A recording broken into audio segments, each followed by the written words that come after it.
Hello and welcome back to On the Workbench. Today we're taking a look at a brand new tool for September of 2022, the 24-volt Kobalt tower light that we can see here in front of us here. This is now right here, I would say on the workbench for you, but really this is a tall enough item that it is on my garage floor instead of on my workbench at the moment.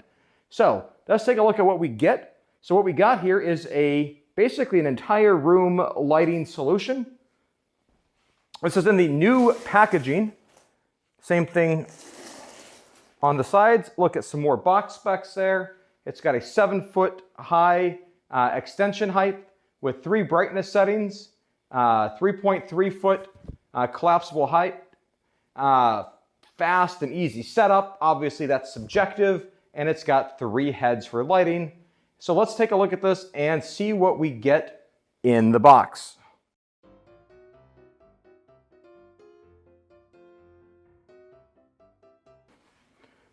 All right, let's take a closer look at the tool here. You can see we've got 1, 2, 3 heads.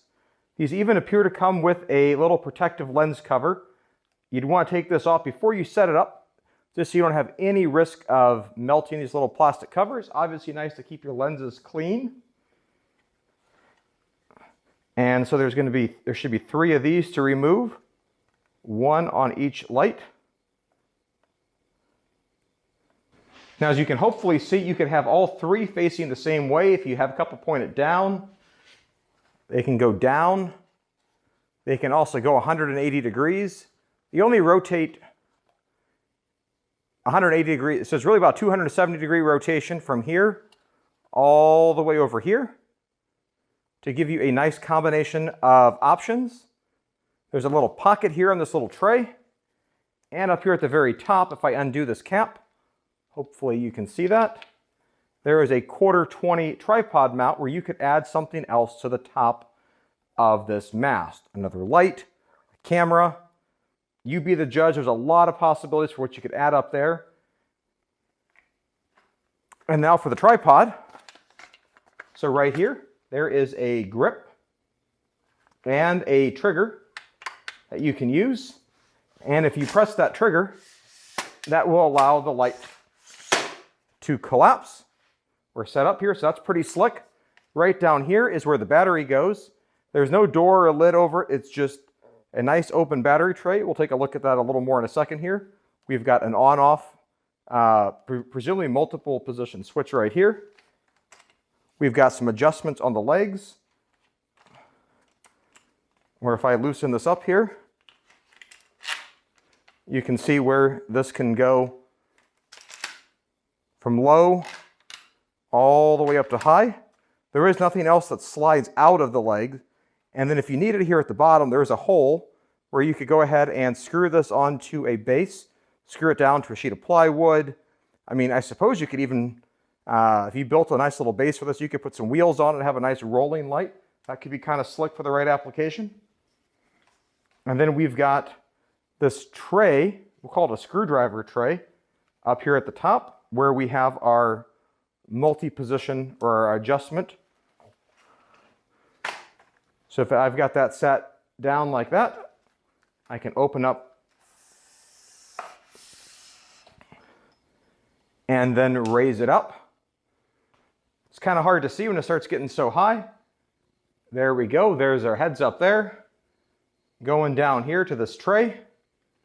And so there's some slots here where you could put a couple screwdrivers in. If we turn it around and look at the back side, there's another slot right here where you could perhaps run a cord down or something else through there.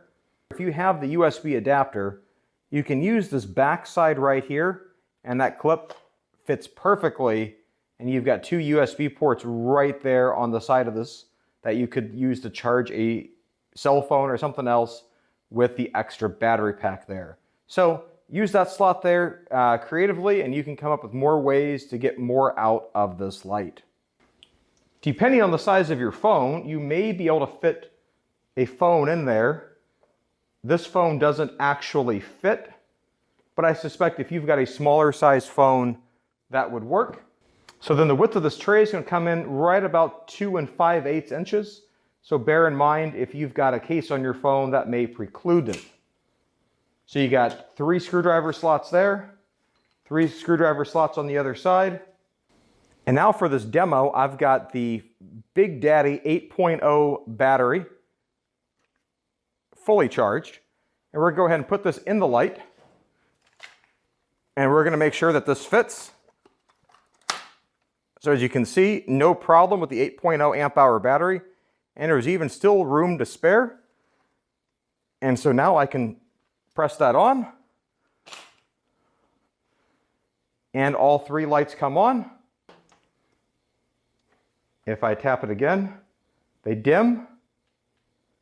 And they dim some more. So it goes high, medium, low, and then off. Tap it again, back up to high, medium, low, and off. So I'm pretty excited about this because I think this would be a great tool if you're painting a room and you've got light fixtures removed, if you need to kill electricity to your house while you're working on a circuit breaker panel, where the power goes out and you don't have a whole house generator. That this gives you a lot of options for what you could use with this. Asking my daughter, she asked, can we take this camping? I, of course, told her no, because I don't like to take flashlights camping with me, but obviously many other people do, and this might be something you want to take camping. And so a couple of things here as I look at this tool that would be nice to have, but obviously it's going to be subjective, is it would be nice if this on-off button were up a little bit higher. You can see I'm reaching for a dowel stick here to be able to reach down and tap it so I don't have to bend over. That if there were some controls up a little higher, where you don't have to bend all the way down to the floor, that would make this a lot nicer. It doesn't mean it's any less functional. And the other bit that I'm kind of surprised with here, since we've got the accessory port up here that we can screw something down to, is the option to be able to have a USB port or something here that you could tap into to charge a phone or to power something else up here on top. So we got a lot of options for what we can do with this. Now I'm going to kill power here to the garage and we will see what this looks like.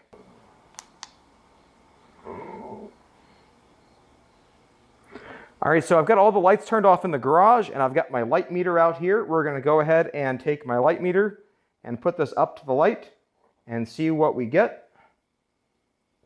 And so set in max mode, it is 154.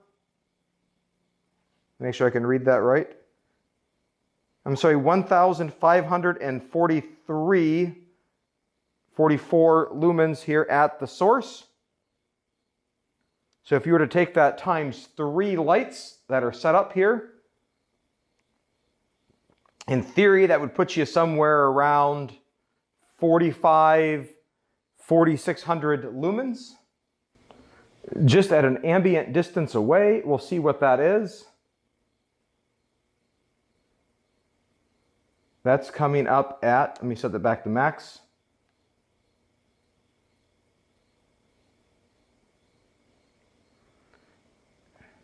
That's coming up at 989 lumens. So we're very close, if not right at, or maybe even slightly above the 3,000 lumens that this is rated for. So it's nice to see some truth in the advertising for exactly how much light this can put out. Obviously, because you can direct these heads in a number of different ways, the output and the light configuration can vary based on however is convenient for you. You could have them all down. You could have them all pointed in the same direction.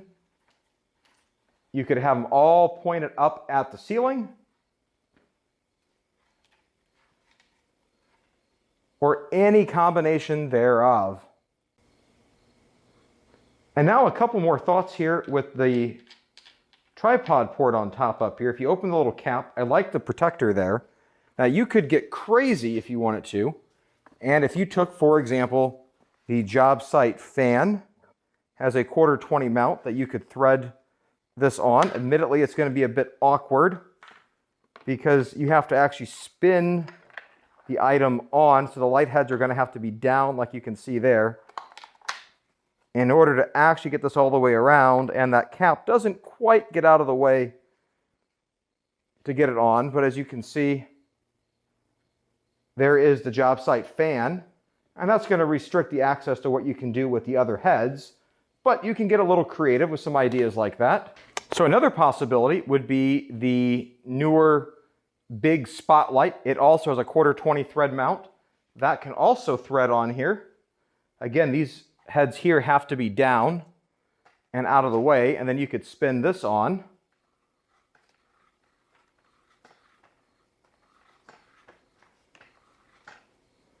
Something like that. And then you've got this extra head that you could then rotate to provide more light in a specific direction. Or if you've got either of the spotlights, I've got the Gen 1 spotlight here. It's got the 1/4 thread mount. That can easily mount on there and spin into place. And then I can point this light in whatever extra direction I need to be able to have a 4th head on this light. So a lot of options with that mount there.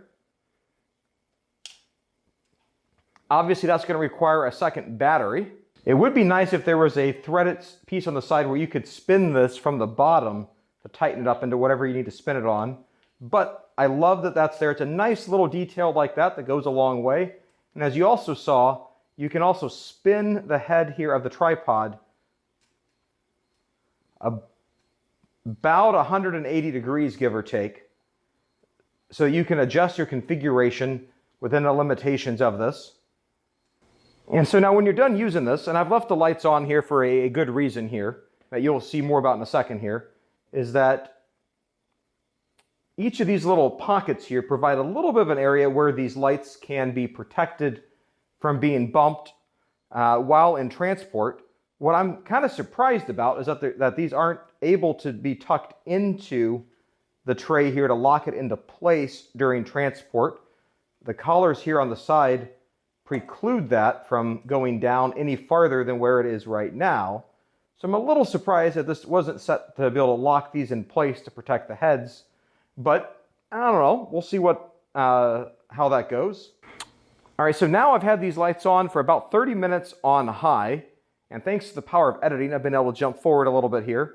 And so I've pulled out my FLIR imager here, and we're going to check to see what the temperature is on one of these light heads here.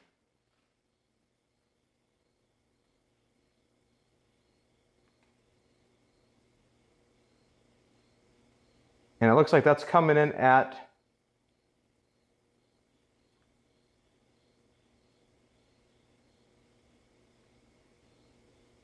about 81 degrees or so. And the other piece of the puzzle that I want to look at after about 30 minutes of use is let's check on the battery. I'll pick up the tool here. And so after about 30 minutes, we're still at full bars on the 8 amp hour battery. So that's good to see. And now that we're done, we're going to go ahead here and turn off the lights. And then we'll press the trigger. And this all slides up and into place like this. Hopefully I don't smash my hand here. Just like that. And everything tucks away. I should probably tighten up some of these bolts here on the side. And so this is all tucked away. The battery can stay in the compartment there. That's all locked in. Hold the handle.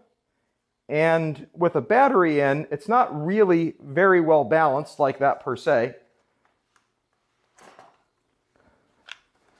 But if I take the 8 amp hour battery out, you can see here I've got 2 fingers and it balances quite well with no battery in it. Here near the middle of the handle or the back end of the handle where you might put your hand. Obviously the battery, like I just showed you, will affect that center of balance. And if we look at the bottom of the tool, there's really nothing there. And so here we got the heads. But like I said before, there's no easy way to lock these heads in to keep them secure for transport. But you do have this ring here that should protect them to some extent.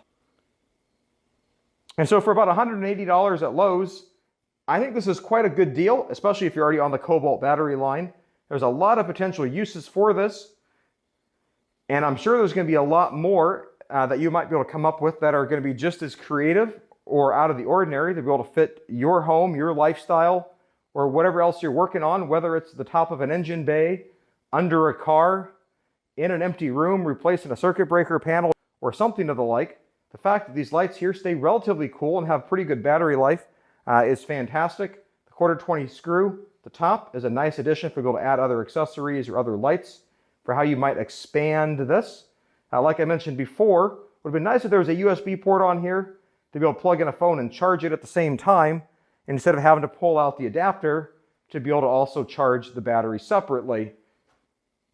That's really my biggest gripe with it. And so with that, thanks for watching. Questions or comments, put it down in the comments below. Thanks to the folks behind the scenes at Kobalt for helping make this video possible today. And as always, have a great day. Bye.